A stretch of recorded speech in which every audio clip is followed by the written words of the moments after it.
सरकारी तंत्र की मनमानी का जीता जागता उदाहरण बन गया है कोडरमा जिले का डोमचांच नगर पंचायत, जहां न तो कोई कल कारखाना है और न ही अन्य कोई रोजगार के साधन। ऐसे में हाल ही में हुए परिसीमन में डोमचांच को नगर पंचायत में शामिल कर दिया गया तो जाहिर सी बात है कि ग्रामीणों में आक्रोश पनपेगा ही।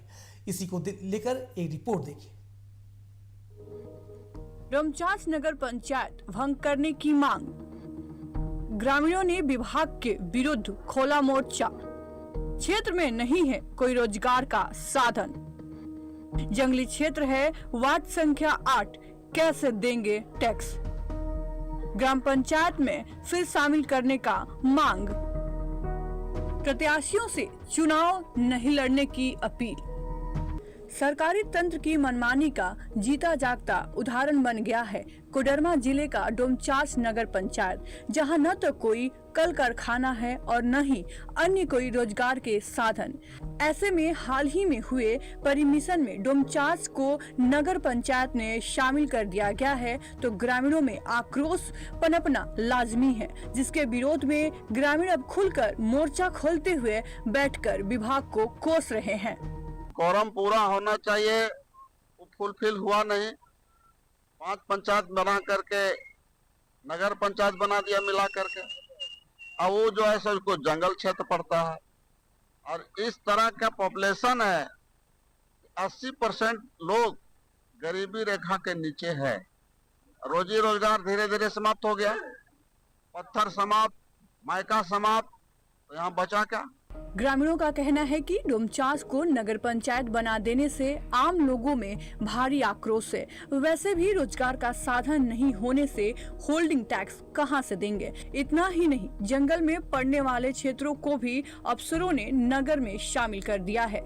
ऐसे में लोगों ने आगामी होने वाले चुनाव में किसी भी उम्मीदवार से चुनाव नहीं लड़ने की अपील की है। साथ ही संबंधित विभाग से डोमचांच को फिर से पंचायत में शामिल करने की मांग की है। हम पूरे नगर वासियों से यही मांग है कि एक बार 2-4 व्यक्ति मिल करके नगर कर दिया है जो नगर होने लायक नहीं था, और आज हम लोग पूरे ग्रस्त हो गए हैं, पूरे परेशान हो गए हैं।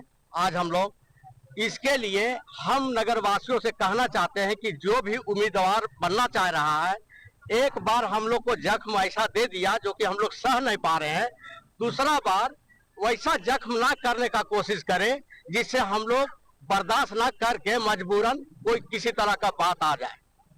हम पूरे तमाम नगरवासी इतने मजबूर हैं, ये होल्डिंग दुनियादारी से यहाँ किसी तरह का धंधा नहीं है। पहला बात है कि नगर वहीं होता है जहाँ कल कारखाना होता है, जीने का आधार होता है। यहाँ किसी प्रकार का कोई आधार नहीं है। दूसरा बात है कि सेंचुरी के अंदर क्या नगर होता है, ये तो जंगल के तरह जंगल घोषित कर दिया गया है, तो यहाँ नगर कैसे हो सकता है। अब देखना ये बाकी है कि एसी में बैठकर परमिशन करने वाले हुक्मरानों और सरकारों पर ग्रामीणों के इस विरोध का कितना असर पड़ता है। पर इतना तय है कि जिसकी आहर्ता पूरी नहीं करता है और जबरन एक बोझ आम जनता पर थोप दिया जाए तो परिणाम दुष्परिणाम में बदलने की संभावना बढ़ जाती है। कोडरमा से संवाददाता कुंतलेश पांडे की रिपोर्ट। और पूरे मामले पर बात करने के लिए हमारे साथ हमारे संवाददाता कुंतलेश पांडे जुड़ चुके हैं। कुंतलेश, लोग साफ तौर पर परिसीमन का विरोध कर रहे हैं। उनका कहना है कि लोगों के हितों की अनदेखी करते हुए लोगों को विश्वास में लिए बिना यह परिसीमन किया गया, जिसका बोझ उन लोगों पर पड़ेगा जिनके पास पहले से ही रोजगार नहीं है। ऐसे में अब रास्ता बचता क्या है? आखिर लोगों ने साफ तौर पर अपने इलाके के जनप्रतिनिधियों से मांग की है कि वो चुनाव ना लड़ें। इसके बाद उनका रुख क्या होगा? जी कुंतलेश। जी देखिए, डोमचांच नगर पंचायत क्षेत्र जो है, हालांकि जब नगर पंचायत का गठन किया जाता है तो लोगों में खुशी थी कि चलो अब शहर हमारा जो ग्रामीण क्षेत्र है अब विकसित होगा। लेकिन नगर पंचायत गठन के कई वर्षों बाद भी, लगभग एक टर्म के बाद भी, क्षेत्र के कई क्षेत्र जो हैं अभी भी नाली और सड़क जैसे सुविधा से वंचित हैं। उन क्षेत्र का विकास नहीं हो पाया है। चूंकि पहले वहाँ पे क्रेशर था, तो चूंकि अवैध क्रेशर कई थे, कई माइंस अवैध थे, लेकिन फिर भी वहाँ पे व्यावसायिक गतिविधि काफी थी। लेकिन सरकार के दबिश के कारण कई अवैध क्रेशर और माइंस को हटा दिया गया है। तो वहाँ पे लगभग वैसा ही गतिविधि शून्य हो गया है। तो अब लोगों के सामने रोजगार के लिए अंतर बदल भटकने के सिवा कोई दूसरा साधन नहीं बचा हुआ है। तो ऐसे में नगर पंचायत का जो टैक्स फॉर्म जो है वो होल्डिंग टैक्स हो गया, और भी बहुत सारा टैक्स है जो लोगों को भरने में काफी परेशानी हो रही है। तो अभी भी कई वार्ड ऐसे हैं जो जंगली क्षेत्र में पड़ते हैं, तो काफी परेशानी है, वहाँ पे रोजगार नहीं है, कई घर जो है मिट्टी के अभी भी है। तो ऐसे में जो सरकार का टैक्स जो है वो देना उन लोग संभव नहीं है। हालांकि नगर पंचायत का जो भंग करने की मांग जो है तकरीबन 1 साल से सोशल मीडिया के माध्यम से और जो बैठक करके की जा रही है, धरना प्रदर्शन भी लगातार किया जा रहा है। कई जनप्रतिनिधि वहां पे जो है अब नगर पंचायत घोषणा होने वाली, चूंकि चुनाव घोषणा होने वाला है, तो कई जनप्रतिनिधि जो है खुले मन से नहीं दबे मन से ही कह रहे हैं लेकिन नगर पंचायत भंग हो।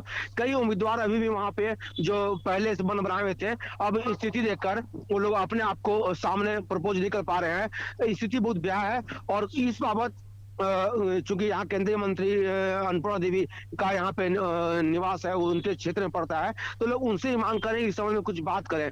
हालांकि इस संबंध में लोग कोरोना विधायक जो डॉक्टर नीरा यादव है, उनसे भी लोग मिले थे और नगर पंचायत के कार्यालय के समय लगातार धरना प्रदर्शन होते रहा है। जी बहुत शुक्रिया तमाम जानकारी के लिए कुंतलेश। तो साफ तौर पर ये परिसीमन पहले हो चुका है, लेकिन जिसके बाद जो लोगों के पास जो समस्याएं सामने आई और परिसीमन के साथ जो सबसे बड़ा सवाल उभर कर सामने आ रहा है वो है रोजगार का।